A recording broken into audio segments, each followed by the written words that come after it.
Saludándoles atentamente, su amigo José Manuel Marmolejo Delgado, en nuestro programa hace algún tiempo, en ese lugar, de esta gran estación OMV Radio, en Ecatepec de Morelos, Estado de México.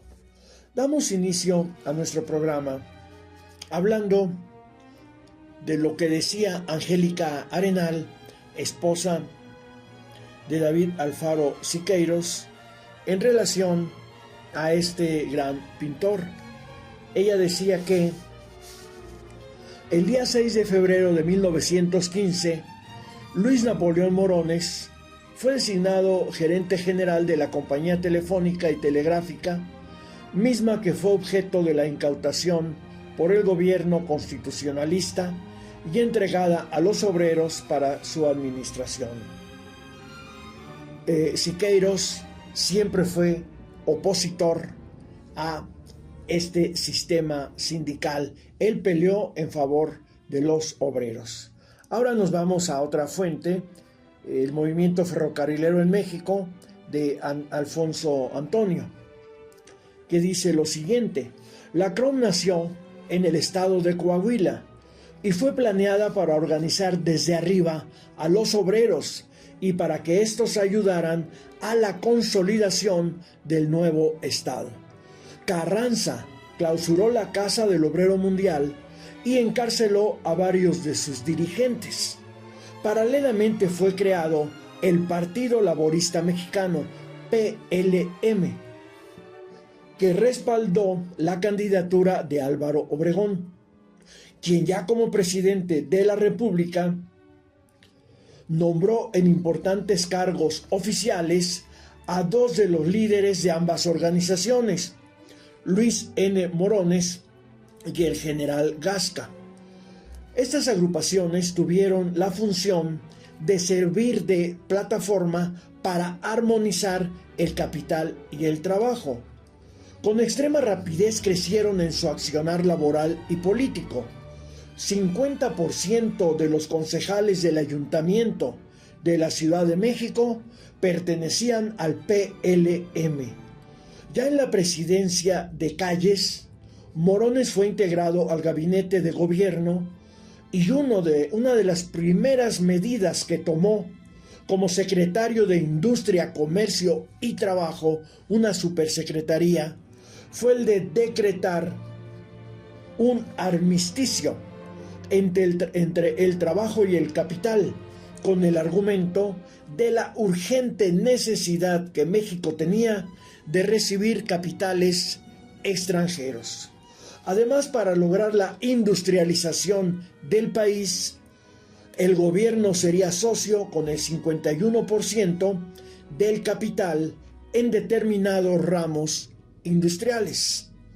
Por increíble que parezca, el gobierno de la Revolución otorgó de hecho a la CROM la facultad de arbitraje en los conflictos laborales y de huelga, y en demasiadas ocasiones la decisión cromista fue contraria a los trabajadores. Uno de los más vergonzantes actos de la política antiobrera callista moronista fue la resolución de Morones, expresada a través de la CROM, de declarar ilegal la huelga ferrocarrilera declarada por la Confederación de Trabajadores de Transportes y Comunicaciones, CTC, puesto que al estar este organismo obrero fuera de la CROM, esta confederación carecía de la facultad legal de decidir sobre cualquier asunto de la CTC. Ante ello, ese gremio ferroviario interpuso una solicitud de amparo ante la Suprema Corte de Justicia de la Nación. Debido a la inminencia de la decisión favorable al amparo, Morones convenció a Calles de que el único camino para eludir la decisión de la Corte era crear las juntas de conciliación y arbitraje. Así nacieron estas, y estas, dominadas por el oficialismo, determinarían la ilegalidad de la huelga ferrocarrilera. Calles, sin tener facultades constitucionales para ello, por decreto del 17 de septiembre de 1927, promulgó la ley que creaba dichas juntas, y el primer asunto que resolvieron fue el echar abajo la huelga de los ferrocarriles. El 15 de noviembre de 1928, Portes Gil convocó a un congreso para discutir los fundamentos de la Ley Federal del Trabajo. El proyecto abrigaba el propósito de conciliar, dentro de los principios de la humanidad, los intereses de los trabajadores, pero sin lesionar, hasta donde sea posible, los intereses del capital, decía Emilio Portes Gil. David Alfaro Siqueiros rechazó la intromisión del Estado en los asuntos laborales, pues las juntas también resolvieron sobre la representación de los sindicatos. Permitir la intervención del Estado en asuntos internos de los sindicatos sería tanto como permitir la destrucción de estos. Solo el régimen fascista da derecho a inmiscuirse al Estado en cuestiones interiores de los sindicatos, decía Siqueiros. En un principio, Vicente Lombardo Toledano, dirigente sindical de la CROM, justificó la injerencia estatal, pero después, en 1931, se retractó de su primera postura. En tanto, los empresarios creaban fuertes asociaciones de capitalistas basándose en la Constitución de 1917 que les otorgaba ese derecho, y con el respaldo de Portes Gil. El PLM y la CROM perdieron su inmensa fuerza cuando Morones fue acusado como sospechoso de ser el autor intelectual del homicidio de Obregón, al grado que el Partido Laboral Mexicano desapareció para siempre del escenario político y la CROM se redujo a su mínima expresión. Ahora nos vamos al número 4142 del periódico Excelsior del domingo 22 de julio de 1928, que en primera plana y a 8 columnas publicó esta nota: el sepelio del general Obregón. Renunció anoche don Luis N. Morones. De la aldea de Guatabampo, donde nació el presidente electo, ahí fue sepultado su cadáver. Manifestación de duelo en la Ciudad de México. Los indios yaquis, los estoicos mayos y 3,000 soldados federales hicieron los últimos honores al caudillo que los llevó a la victoria. Nogales, Arizona, julio 21. Los diarios Nogales Herald, Nogales Tribune informaron que el tren con los restos de Obregón llegó a esa ciudad a las 6 a.m. La viuda del general se desmayó poco antes del arribo del ferrocarril fúnebre, siendo asistida por su médico de cabecera, el estadounidense B. Smaller. Se confirmó que el presidente electo sería sepultado esa misma tarde en su tierra natal, Guatabampo.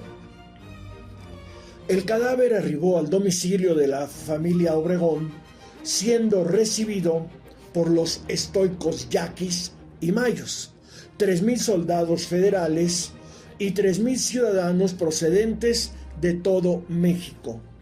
En esa región, bordeada por el río Bravo, Obregón había poseído la propiedad de extensas tierras. Más adelante, la nota confirmaba que, de acuerdo a las informaciones recibidas por los servicios federales mexicanos, Obregón fue sepultado a las 8 de la noche del día 21, fue asesinado el 17. El licenciado Aarón Sáenz estuvo telegrafiando al diputado Topete durante el trayecto funerario de la Ciudad de México a Huetabampo acerca de todos los pormenores del último viaje del caudillo sonorense y felicitó a los diputados y senadores del bloque obregonista por adoptar los postulados obregonistas como su plataforma legislativa.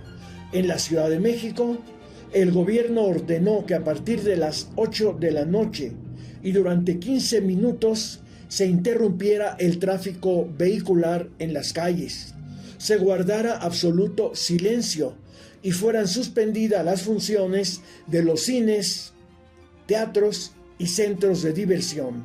La señal para el cumplimiento de esta disposición sería el ulular de las sirenas de los bomberos, y el cese de esta instrucción volvería a anunciarse de ese mismo modo. El plan se cumplió y de las 8 a las 8:15 p.m. en la ciudad de los Palacios se escuchó el sonoro rugir de 7 cañones de salva disparados desde la Ciudadela, accionados por una batería del primer regimiento de artillería de campaña. La ordenanza oficial establecía que como homenaje al jefe del Estado muerto habría de ser disparados 7 cañonazos. Al momento de que el cadáver del caudillo descendía a la fría tierra guatapameña de Sonora, bañada por las aguas del río Bravo, en la Ciudad de México, próxima a Chimalistac, las orquestas cesaron sus comparsas por 15 minutos. Luego la vida continuó su marcha. El caudillo no lo era más. Así concluía esta nota que narraba la llegada del cadáver de Obregón a su tierra, Guatabampo, Sonora, y cómo fue sepultado. Pero de esta temática continuaremos hablando en nuestra próxima emisión de hace algún tiempo en ese lugar, de esta gran estación OMV Radio en Ecatepec de Morelos, Estado de México. Se despide de ustedes su amigo José Manuel Marmolejo Delgado.